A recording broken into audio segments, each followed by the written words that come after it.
such as Universal Credit reportedly face having their bank accounts checked every month to make sure they aren't lying about their savings, under new Department for Work and Pensions DWP plans. The proposed reform aims to try crack down on post-COVID fraud, with the government estimating it could save the taxpayer £500 million in the first 5 years. Currently, the DWP must individually request details of a benefit claimant's bank account if they suspect they are committing benefit fraud. Under this new system, banks would be required to run monthly or even weekly data checks in a bid to spot information which could suggest risk of fraud. The Telegraph reports. They would then need to hand the information over to the government.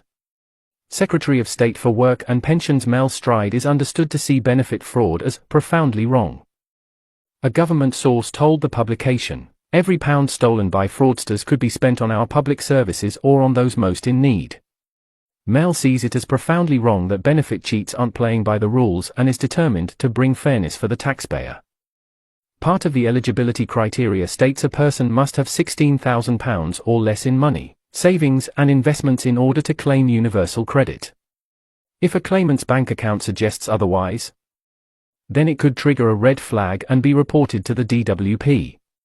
Furthermore, an account that regularly transfers money overseas could suggest fraud, the Telegraph reports.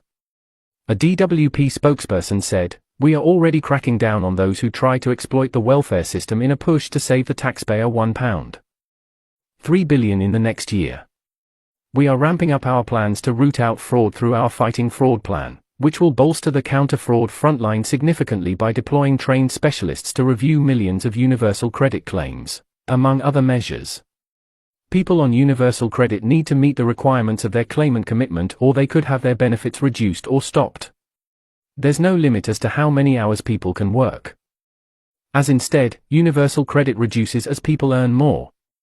For every £1 a person or their partner earns, the payment is reduced by 55p. Some may be able to earn a certain amount before the payment is reduced if they qualify for the work allowance.